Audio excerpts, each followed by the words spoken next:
ओम ध्यानम नमः। नमस्कार दोस्तों, एक गुरुकुल में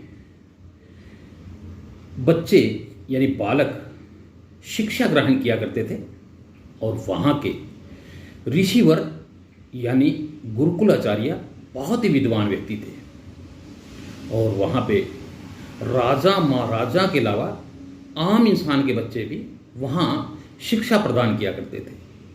काफ़ी समय शिक्षा लेने के बाद जब उनकी शिक्षा पूर्ण हुई तो वो बहुत उत्साहित हुए, सारे शिष्य यानी सभी बालक, और अपने घर जाने की तैयारियां करने लगे। उनके मन में बहुत उत्साह था, लेकिन अचानक एक गुरुजी ने आवाज़ लगाई सभी बालकों को, सभी शिष्यों को, कि वो जल्द से जल्द मैदान में पहुंचे, यानी खेलने वाले मैदान में।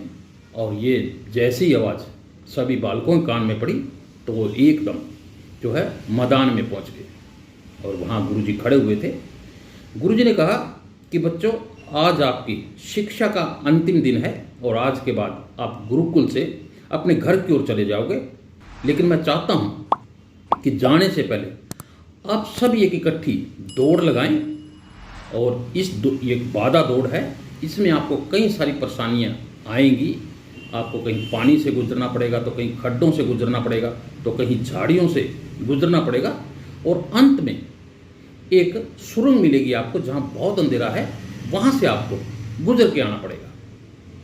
तो सभी शिष्य तैयार हो गए इस काम के लिए और गुरु का आदेश सुनते ही वो सभी दौड़ पड़े और सभी शिष्य जो है साथ साथ दौड़ते जा रहे थे और सभी बाधाओं को वो पार करते जा रहे थे। लेकिन जैसे ही सुरंग आई, उसमें बहुत अंधेरा था और कई पत्थर, नुकीले पत्थर उसमें पड़े हुए थे।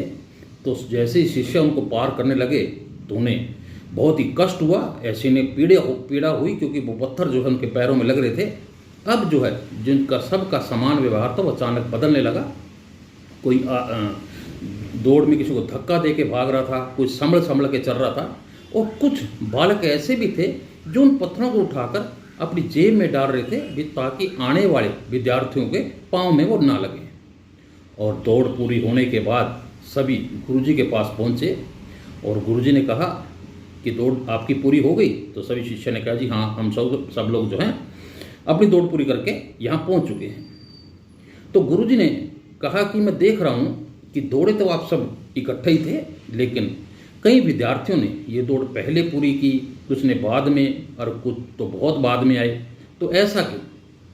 इनमें से फिर एक शिष्य उठा और उसने कहा कि गुरुजी, हम लोग सब साथ साथ दौड़ रहे थे, लेकिन जैसे ही वहाँ सुरंग आई, उसमें बहुत अंधेरा था, तो सभी विद्यार्थियों का वहाँ व्यवहार जो बदलता चला गया और सभी विद्यार्थी एक होड़ में आगे निकलने की एक दूसरे को धक्का दे रहे थे, और कुछ जो है संभल के चल रहे थे, और कुछ विद्यार्थी ऐसे भी थे जो वहाँ पड़े पत्थरों को उठा के अपनी जेब में डाल रहे थे ताकि आने वाले विद्यार्थियों को कोई कष्ट ना हो। तो गुरुजी ने कहा भी ऐसे विद्यार्थी भी हैं, तो कृपया करके जिन्होंने पत्थर उठाए हैं वो आगे आएँ। तो कुछ विद्यार्थी यानी कुछ शिष्य सामने आए और उन्हें गुरुजी ने कहा कि वो पत्थर दिखाओ जो आपने उठाए। और जैसे ही विद्यार्थियों ने पत्थर निकाले तो देखते हैरान रह गए कि वो तो एक बहुत ही बेशकीमती यानी बहुमूल्य हीरे थे।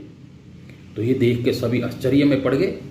गुरुजी ने कहा कि मैं जानता हूँ कि आप सबको ये हीरे देख कर आश्चर्य हो रहा है, लेकिन ये हीरे जो है उन शिष्यों को मेरा इनाम है जो दूसरों की मदद करने में अपने आप को अपना समझते हैं कि मैं दूसरे विद्यार्थी का या दूसरे व्यक्ति का भला करूं, तो ये मेरा उन शिष्यों को इनाम है।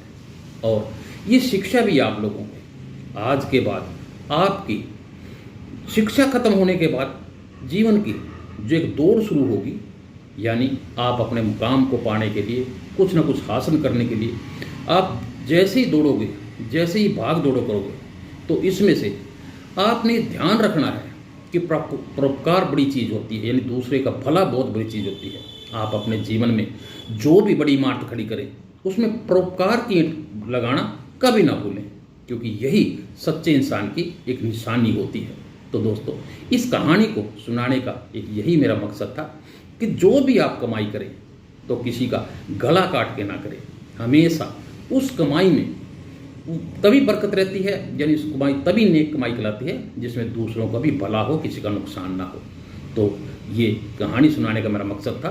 वीडियो अच्छा लगे तो लाइक और शेयर जरूर करना। जो साथी पहली बार मेरे इस चैनल को देख रहे हैं, कृपया करके चैनल को सब्सक्राइब जरूर कर लें।